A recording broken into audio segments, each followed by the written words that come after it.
자, 지금부터 배울 건 뭐냐면, 우리 또 생명 시스템 안에서 정보라는 것이 흘러간대요. 느껴지나요? 정보가 흘러간대요. 무슨 정보가 어디로 어떻게 흘러가는 거냐? 이건 다른 거 없고요. 내 몸속에서 지금 침이 계속 생성되고 있잖아요. 예를 들어서 침 속에 들어있는 아밀레이스도 새 거가 생성되고 있겠죠. 그럼 아밀레이스를 만들어야 되면 아밀레이스를 만들려고 하는 어떤 정보가 필요할 거 아닙니까? 이 정보를 갖다가 누군가를 탁 주면 걔가 알겠습니다! 그래서 아밀레이스를 막 두둑 만들어요. 오, 대단하지? 내가 준 정보를 알아먹은 거지 얘가. 나는 이거 정보를 줄 때 그냥 아밀레이스라고 써있는 걸 주는 게 아니라 막 A, T, C, T 뭐 이렇게 해서 막 암호화된 걸 툭 주거든? 얘는 그 암호를 쫙 해독해가지고 아밀레이스를 쫙 만들어내요. 오, 대단한데? 그걸 해독한다 라고 말합니다. 해독한다. 다른 말로 번역한다 라고도 말을 해요. 자, 그렇게 유전 정보를 내가 주면 걔가 그걸 받아가지고 뭔가를 만드는 거. 이렇게 이런 거를 유전 정보가 흘러간다. 유전 정보를 보내준다. 이런 식으로 표현하는 겁니다. 자, 그러면 이제 아밀레이스를 예를 들었으니까 첫 번째로 유전자와 단백질이라는 곳에서 내가 만들어낸 단백질이 방금 예를 든 바로 아밀레이스라고 가정해 볼게요. 단백질로 만들죠. 효소니까 아밀레이스 효소죠. 효소니까 단백질로 만들 테고 그리고 아밀레이스라는 이 효소를 만들기 위해서 필요한 정보가 바로 유전자라는 정보입니다. 어디에 들어있냐면 이 녀석은 세포 속에 핵이라는 곳이 있고요. 핵 속에 DNA라는 곳이 있는데 이 DNA의 일부에 바로 여기서부터 여기까지가 바로 아밀레이스를 만들라는 정보가 들어있는 부분이라고 가정해볼게요. 여기가 아밀레이스를 만들라는 정보가 담겨있는 부분입니다. 자, 이거는 DNA에 담겨있는 이 정보를 갖다가 유전자가 들어있다. 유전 정보를 유전자라 그래요.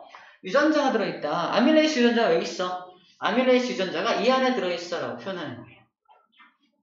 그 아밀레이스 유전자를 밖으로 내보내면 자, 미리 소개할게요. 밖에 대기하고 있는 게 이렇게 단백질 덩어리로 된 이렇게 생긴 덩어리가 있습니다. 매우 조그만 놈인데 쌤이 겁나 크게 확대한 거야. 자, 저 녀석의 이름이 뭐냐면 바로 옛날에 세포 소기관 배웠을 때 배웠는데 옛날이 아니구나. 여러분들은 이제 인강으로 보게 될 거예요. 그 녀석의 이름이 뭐냐면 바로 이 녀석이 뭐죠? 리보솜. 리보솜이라는 세포 소기관입니다. 리보솜. 자, 리보솜이라는 세포 소기관에서 바로 단백질을 만들어내요. 근데 리보솜은 모든 단백질을 만들 수 있어. 그래서 가만히 리보솜이 기다리고 있는데 정보가 쭉 와서 자기한테 탁 꽂혀요. 그러면 꽂히면은 그 정보에 딱 맞는 아미노산들을 퉁퉁퉁퉁 끌어와서 단백질을 주르륵 만드는 거야. 이게 뭔데요? 툭 주면 잘했어. 아밀레이스 네가 만들었어. 착해. 이런 거. 리보솜이 그 역할을 합니다. 단백질 합성의 기능을 하는 게 리보솜입니다. 단백질을 합성해내는 게 리보솜이에요. 자, 그럼 봐봐. 유전자를 일로 보내줘야 될 거 아니야? 근데 생각해야 될 건 뭐냐면 유전자는 지금 이제 DNA라고 하는 곳에 저장이 되어 있는데 요거를 딱 잘라갖고 내보내나? 그럼 다음에 또 아밀레이스 만들 때는 어떻게 해요? 또 만들어내나? 그래서 유전 정보를 저장하고 있는 DNA는 가만히 있고 이거를 복사해요. 약간 복사라고 표현할게요. 복사 또는 뭐 상보적으로 전사시킨다고 표현하는데 어쨌든 하나를 더 만들어. 이거와 대응하는 무언가를 만들어서 이렇게 색깔을 얘로 하자. 무언가를 땅땅땅땅땅땅땅 반대쪽에 땅땅땅 만들어. DNA가 요 녀석을 만들어내고 있는 거야. 자, 복사본이라고 일단 표현해 볼게요. 자, 복사본을 만들어내는데 이 녀석의 이름이 바로 그 유명한 RNA입니다. RNA라고 하는 단일 가락을 만들어내는 거야. 이 RNA를 핵공 밖으로 이렇게 슝 빠져나가게 해서 얘를 여기다가 이렇게 끼워 넣는 겁니다. 그래서 얘가 그 RNA가 정보를 가지고 날라주는 역할. 그래서 메신저 역할을 한다는 뜻으로 M자를 붙여서 메신저 RNA, mRNA라고도 표현을 합니다. 자, mRNA가 가서 여기다 탕 껴지게 되면은 그거에 맞춰서 리보솜이 그것에 맞는, 그 유전 정보에 맞는, 다른 말로 그 유전자에 꼭 맞는 단백질을 만들어내게 되는 거지. 그럼 그 단백질이 자기 기능을 수행을 하게 되겠죠?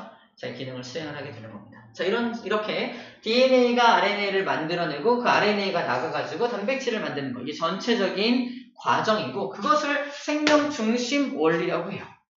이 과정 자체를 생명 중심 원리라고 거창하게 불러줍니다. 물론 생명의 중심이긴 하죠. 생명이 돌아가려면 효소가 필요하니까 이 방법으로 생명을 유지하고 있는 건 맞네요. 그죠? 어쨌든 좀 거창하게 생명 중심 원리라고 표현합니다. 좀 디테일하게 들어가면 이렇게 표현할 수 있어요. 자, 첫 번째.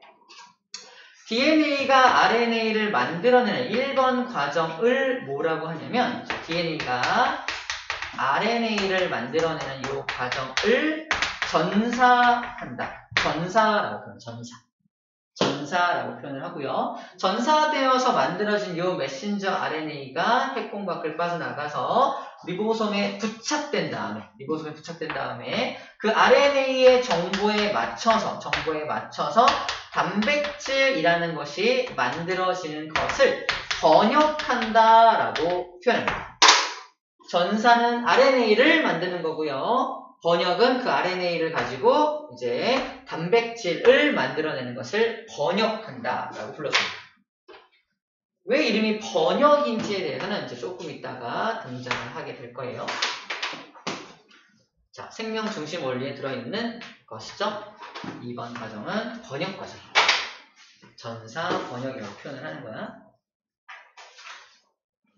자, 책에서는 좀 이거 1번을 좀 강조하고 있는데 왜 강조하고 있냐면 또 다른 예를 한번 들어볼게요. 바로 효소 중에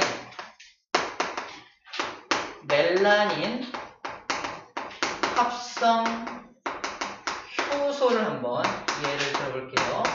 얘도 효소니까 재료는 단백질이겠죠. 리보솜을 활용해서 만들어야겠네요. DNA에서 저 멜라닌 합성 효소를 만들라는 정보를 여기부터 예를 들면 거야. 이만큼을 전사시켜서 밖으로 내보냅니다. 그죠? 예를 들어서 저는 유전자가 출발합니다. 유전자가 어쨌든 정보가 출발을 해서 밖에 나가서 이제 만드는데 그래서 멜라닌 유전자가 멜라닌 합성 효소라고 하는 단백질을 만들어냅니다. 오케이. 단백질을 합성해냈어. 오케이. 잘 만들었어. 이 녀석의 기능은 멜라닌 합성 효소니까 멜라닌을 만들겠죠. 멜라닌이 뭐야? 이 단백질이 만들어낸 물질이 멜라닌인데 멜라닌이라는 물질이 바로 색소입니다. 색소. 그래서 멜라닌 색소라고 해요. 멜라닌 색소가 만들어지는 거야. 다시 유전자가 단백질을 만들면 단백질이 뭘 만든다? 바로 물질들을 만들어내고요. 이 물질 때문에 무슨 일이 벌어지냐? 바로 형질이라는 것이 결정됩니다. 무슨 말이냐면 쌤은 한국 사람이죠. 한국 사람이 가진 유전자는 이 멜라닌 합성 효소라는 단백질을 겁나 많이 만들어내는 유전자를 갖고 있어요. 그럼 멜라닌이라는 물질이 겁나 많이 만들어지겠죠. 그럼 멜라닌이 겁나 많이 만들어지면 어떤 형질이 결정돼? 까만 머리, 까만 눈동자, 다크 브라운이라는 게 맞겠지만 어쨌든 색소가 굉장히 많이 포함된 형태와 성질을 말합니다. 어떤 형태, 우리 몸의 형태가 바로 저 멜라닌 색소가 많기 때문에 나타나는 형질로 나타나게 되는 겁니다. 흑인들은 더 많겠죠. 그래서 흑인인 거야. 흑인은 더 많아. 그럼 흑인들의 유전자는 우리랑 좀 다르겠죠. 달라서 멜라닌 합성 요소를 더 많이 만든다는 정보를 갖고 있는 유전자인 겁니다. 착각하지 말아야 될 게 흑인이 가진 유전자는 뭡니까 그러면? 더 까맣게 만들라는 유전자. 이게 아니야. 더 까맣게 만들라는 유전자가 아니라 멜라닌 합성 효소를 더 많이 만드는 유전자를 갖고 있는 거야. 그래서 멜라닌을 더 많이 만들다 보니까 어쩔 수 없이 까매지는 거라고. 반대로 미국 사람들은 유전자가 있겠죠. 얘는 어떤 유전자를 갖고 있는 거야? 멜라닌 합성 효소를 많이 만들지 못하는 유전자를 갖고 있는 겁니다. 그럼 멜라닌의 양이 부족해지겠지? 멜라닌이 양이 부족해지니까 노란 머리, 그죠? 그다음에 노란 눈동자, 파란 눈동자, 약간 이렇게 컬러풀한 눈동자나 머리 색깔을 가진 이유가 색소가 부족하기 때문에 그렇습니다. 멜라닌 색소가 부족하기 때문에 나타나는 현상이에요. 그렇습니다. 그래서 결국 유전자는 뭘 만들어낸다? 단백질을 만들어내고 그 단백질이 물질을 통하여서 뭘 결정한다? 형질을 결정한다. 이 흐름이 중요해. 흐름. 유전자가 단백질을 만들고 단백질이 형질을 결정하게 되는 겁니다. 오케이, 이 흐름 되게 중요합니다. 흐름을 좀 기억해야 돼. 유전 정보가 어떻게 흐르는지, 유전 정보의 흐름에 대한 걸 이렇게 정리를 해줘야 됩니다. 한번 저거까지.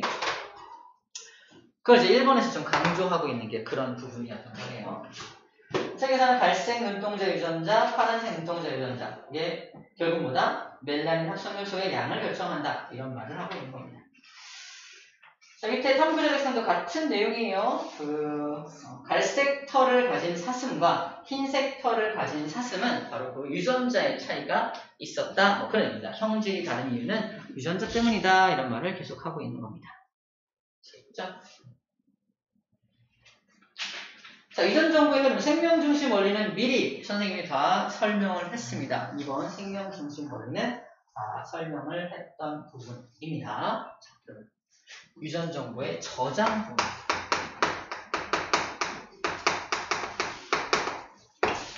유전 정보를 좀 통으로 말을 해볼게요. 통으로 말해볼게요.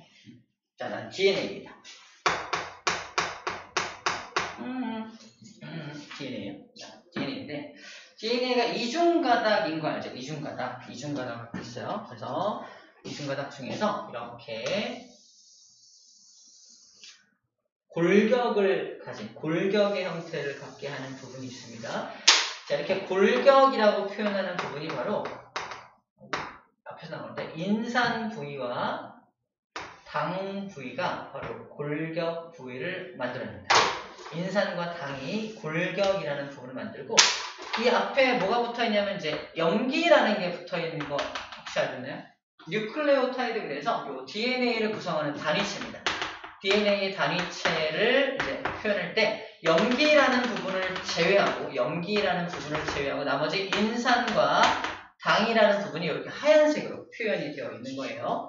그럼 안쪽에 염기가 안쪽으로 이렇게 저장이 되는데 양쪽 가닥, A 가닥, B 가닥이라 할게요.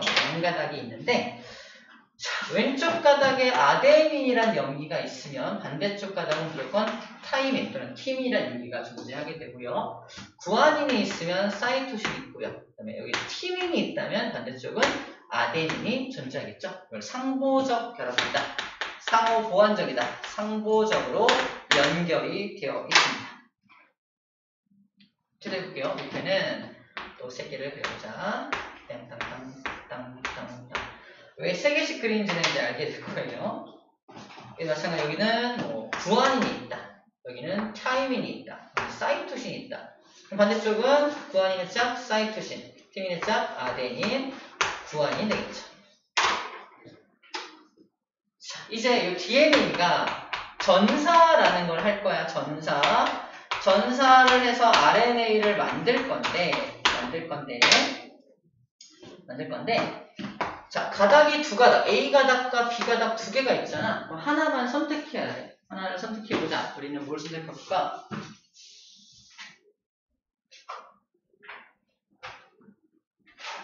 오늘은 B 안 오니까 A로 합시다. A로 합시다. B 오면 B로 하려고 했어. A로 합시다. 너네는 문제 풀어! A로 할게요. A 가닥을 선택했어. 그럼 A, G, T, G, T, C라고 하는 염기 정보가 있잖아. 염기 정보를 가지고 이것에 대응하는 아니다. 요거니까 반대다. A, G, T, C, H가 A 가닥이에요. 저 A 가닥에 대응하는 RNA를 만드는데 RNA도 가닥이 이렇게 있다면 여기다가 자 A에 대응하는 걸 여기다 붙이고요. 그다음에 G에 대응하는 거, T에 대응하는 거, 여기 C에 대응하는 거, A에 대응하는 거, G에 대응하는 걸 만들어내는 겁니다. 그러니까 RNA의 모습이야. 근데 RNA 염기는 아데닌, 구아닌, 사이토신, 유라실이라는 염기를 가진다고 앞에서 배웠습니다. 자, 유라실이 있기 때문에 A의 짝으로 여기에 뭐가 오는 거야? 바로 여기가 유라실이 먼저 옵니다. G의 짝으로는 사이토신이 오고요. T의 짝은 아데닌이 오고요. G의 짝 사이토신, T의 짝 아데닌, 그 다음에 C의 짝 구아닌이 오게 됩니다. 저희는 어떤 정보를 갖게 된다? 우카사도, 그죠? UCA, CH라는 정보를 갖게 됩니다. 왜 3개씩 끝냐면 이 3개의 염기의 조합이 3염기 조합이라 그래. 3개의 염기의 조합, 3염기 조합이 바로 특정한 아미노산을 지칭하게 됩니다. 자, 우리 몸속에 20종류의, 20종류의 아미노산이 있는데 그 아미노산을 내가 원하는 뭐 멜라닌 합성 효소, 내가 원하는 아밀레이스 등등 내가 원하는 효소의 종류에 따라서 아미노산을 어떤 녀석을 끌어올지, 몇 개를 끌어올지, 어떤 순서로 배열할지가 정해지잖아. 그 정보가 여기에 이렇게 담겨있다. 얘를 먼저 쌓고요. 1번 아미노산 먼저 쌓고 CH에 해당하는 아미노산을 그 위에 쌓으시오라는 정보를 갖고 있다라는 겁니다. 그죠? 그래서 DNA가 가진 정보를 RNA를 통해서 지금 전달하고 있는 거야. 용어 정리 먼저 할게요. 그럼 DNA가 가진 이 정보를 뭐라고 하냐면, 잘 들어, 코드. DNA가 가지고 있는 정보를 코드라고 불러주고요. 그 코드에 맞춰서 RNA를 만들어내면 그 RNA가 가진 이 정보 있죠. UCA, CH라는 건 코돈이라고 합니다. 코돈이라는 말을 딱 듣는 순간 RNA가 가진 염기 정보 이걸 말한다고 생각하면 될 것 같아요. DNA는 코드라고 불러주고요. RNA는 코돈이라고 불러줍니다. 생각해봐. 이 코돈, 이 정보를 딱 받았어, 네가. 야, 이거 줄게. 단백질을 만들어봐. 툭 줬는데. 뭔데?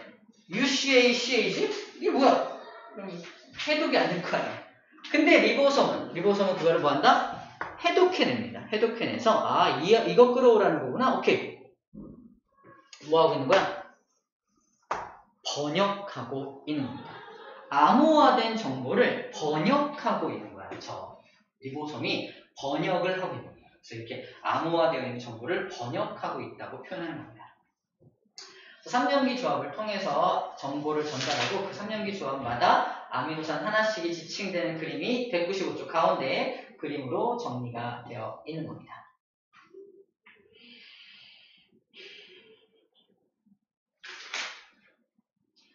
코드 또는 코드는 몇 개가 만들어질 수 있을까라는 건데, 자, 잘 봐. 이거 약간 수학적 계산인데요. 지금 20종류의 아미노산을 효과적으로 끌어오기 위한 방안을 강구하는 중이야. 나는 DNA야. 내가 가진 염기는 아데닌, 구아닌, 사이토신, 티민이야. 자, 4개의 염기가 있는데, 오케이! 결정했어! 아데닌, 넌 1번 아미노산 끌어와. 알았어. 구아닌, 너는 2번 끌어와. 오케이. 사이토신, 넌 3번 끌어와. 오케이. 티민, 넌 4번 끌어와. 오케이. 5번은 누가 끌어와? 글쎄. 아직 16개의 아미노산을 끌어올 수가 없죠. 이건 틀렸어. 이걸 뭐라고 한다? 1염기 조합. 하나의 염기를 조합해서 20개의 아미노산을 끌어올 수는 없다라는 뜻입니다. 오케이. 그럼 다시 보면 2염기 조합을 해보자. 2염기 조합. 2염기 조합이란 아데닌이 1번 끌어와. 아데닌 구아닌이 2번 끌어와. 아데닌 사이토신이 3번 끌어와. 아데닌 티민이 4번 끌어와. 그 다음에 구아닌 GA, 구아닌 아데닌이 또 5번 끌어와. 이렇게 이렇게 땅땅땅땅 구아닌 4개, 그 다음에 사이토신, 아데닌, 또 사이토신에서 또 4개, 티민을 앞에 두고서 PA부터 해서 또 4개 하니까 몇 개밖에 안 나옵니까? 안타깝게 16개밖에 안 나와요. 나머지 4개를 끌어올 수가 없죠. 이염기 조합은 그래서 이것도 못 써. 4개를 못 끌어올. 그래서 어쩔 수 없이 뭐 한 거다? 어쩔 수 없이 3염기 조합으로 정보 체계를 만든 거야. 20개의 아미노산을 효과적으로 끌어오기 위해서. 이해될까?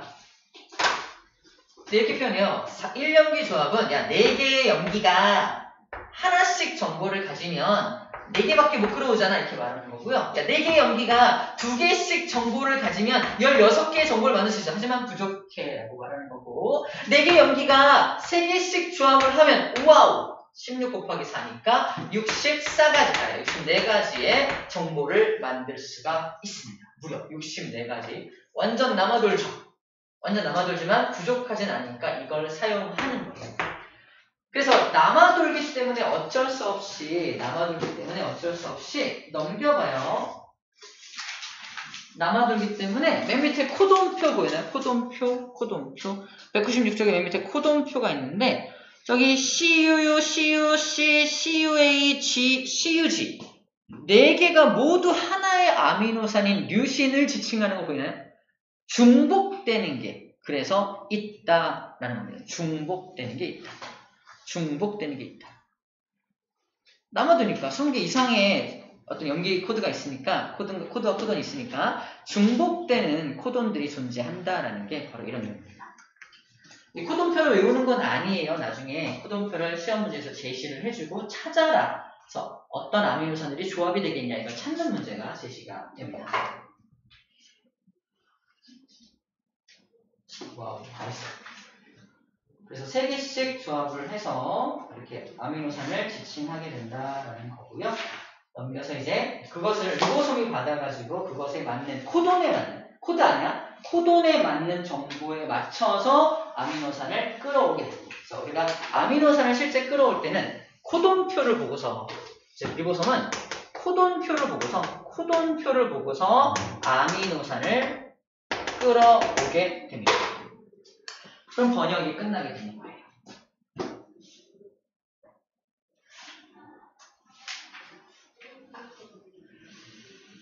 자, 좋습니다. 여기까지 일단 하고요. 197쪽의 문제 좀 풀어볼게요. 바꿨으면 여기 편하게